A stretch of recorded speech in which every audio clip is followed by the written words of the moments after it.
Hello friends, welcome back. This is the second part of a series of videos to highlight the amendments to comply with Act number 23 of 2019. The first thing to note about this Amendment Act is that it makes certain sections of the original Act applicable. The original Act runs more than 150 pages and it's quite a voluminous document. According to the new amended Act, certain sections and clauses shall apply mutatis mutandis to the housing societies. Now, what does this Latin phrase mean? It means that you will have to make necessary alterations while not affecting the main point at issue. Let us take, for example, Section 1 of the MCS Act 1960. It states that the act shall extend to the entire state of Maharashtra. Now, when I'm going to adapt it for my society, that will be a mutatis mutandis action. And I shall say that these bylaws will apply only to the extent of the property of the society, which will be defined in the appropriate bylaw. Also, it states that certain sections of the MCS Act will not be applicable. In other words, we do not have to include those portions in our bylaws which do not apply to housing societies anymore. And we shall be taking a look at that shortly. So what exactly are the sections that do not apply? This is the whole list of them. I shall now make a short presentation of what impact it has on us on a day-to-day basis. And this is what you'll see in the document that presents the bylaw amendments by virtue of this new act. So what's new that is introduced? Let's take a brief look at that. For example, the word defaulter is now defined. We now know that a defaulter is a member or a flat owner or an occupier. Even an occupier will qualify under this definition, who fails to pay the dues of the society within 3 months from the date of service of the bill or the due date, whichever comes later. Now, earlier, the recovery of these dues for those who are defaulters was covered under Section 101 of the MCS Act. Now, recovery through 101 was very cumbersome. That has now been removed and a stricter procedure has been put in place. We shall look at that very briefly in a short while. Now, society dues are considered as areas of land revenue. That means your society dues are no more to be considered merely as areas to the society that a person owes. They are to be considered as areas of land revenue to the government.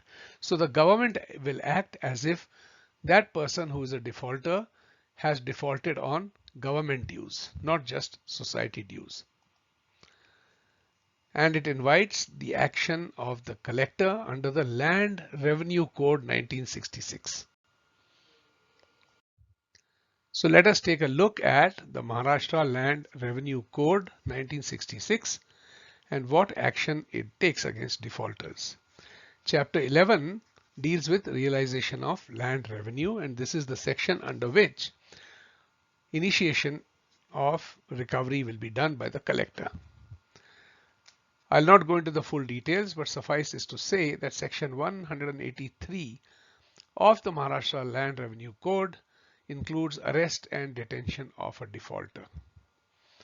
Initially, that custody can be for 10 days in the office of the collector or the tehsildar, subsequent to which the person can be sent or will be sent to a civil jail of the district. So it's no more just a court battle or an exchange of letters. Once the matter is reported to the registrar and the registrar takes note of a default made by a member, he issues a certificate of recovery.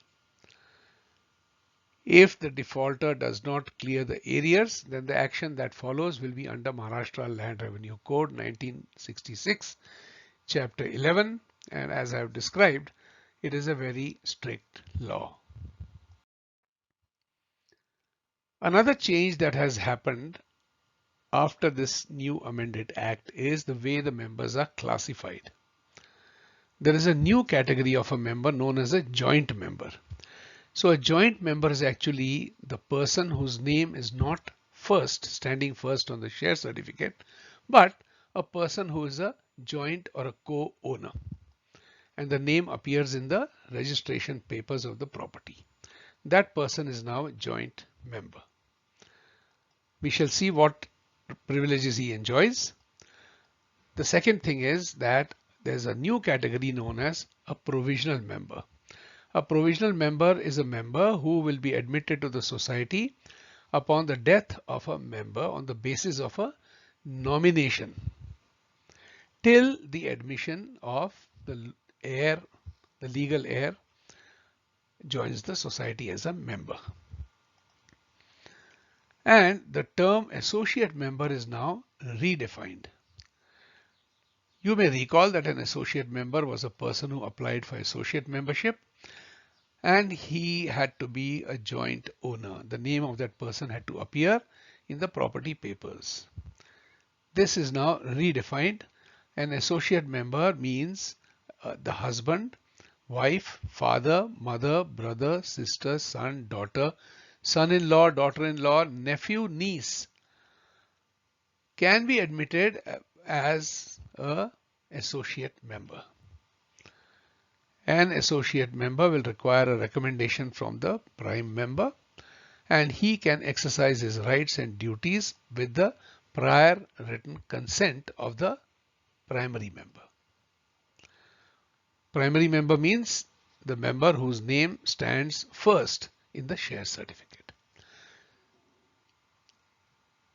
In case of a joint member, the joint member can automatically attend meetings or vote and participate in all activities of the society automatically in the absence of the prime member. So if there are 3 people or more, or even 2 people or more in the index 2, then the first person whose name appears on the top of the share certificate is the primary member, and everybody else is a joint member. Another new provision which has come is the procedure for the transfer of interest on death of a primary member. The nominee is admitted as a provisional member after the death of a member. We have seen this earlier because there's a new definition for a new class of members known as provisional members. This will remain so till the legal heir or the heirs or the person who is entitled to the flat in accordance with the succession law or the will or any other testamentary documents are presented to the society, and then the society will make that person, whoever derives those rights through these documents, as the member in place of the deceased. So until then it will be the provisional member, and mind you, a provisional member has got all the rights to vote. He has all the rights of a normal primary member. Another change that has happened is that the earlier classification of members as active or non-active depending on the fact whether or not they have been attending the annual general body meetings. For instance, if a person absented himself without absence of leave for 5 consecutive general body meetings, that person would be automatically classified as inactive or non-active. And then he would have to follow some procedures to gain his status as an active member. That is not so anymore, for the simple reason that sections 24 and sections 26 of the Act do not apply to the housing societies anymore. Now we come to the change that has happened with regard to expert directors and functional directors. Earlier, people with some talents in cooperative movement or in finance or so many other related fields which benefit the cooperative society could be admitted and were allowed to attend the managing committee meetings as expert directors or functional directors. Now with the new amendment, section 2, which is defining who expert directors and functional directors are, and section 73 AAA. Both of these do not apply to the housing societies. So no more functional directors and expert directors on the managing committee. This brings us to the end of most of the major changes that have occurred. This will require a vote at the general body, which will be called for the purpose of amending the bylaws. The bylaws, as we have seen, must be in line with the current law. Bylaws do not have the force of law, and therefore they must be in line with the current law so that nobody is under any false impression and that justice is done and governance is proper.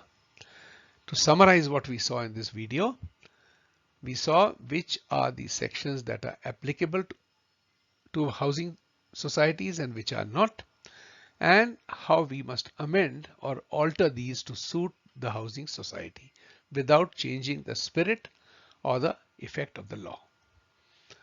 Then we saw member classes, the 3 classes. We also saw that now a defaulter has been defined and actions have been clearly indicated how it will be proceeded.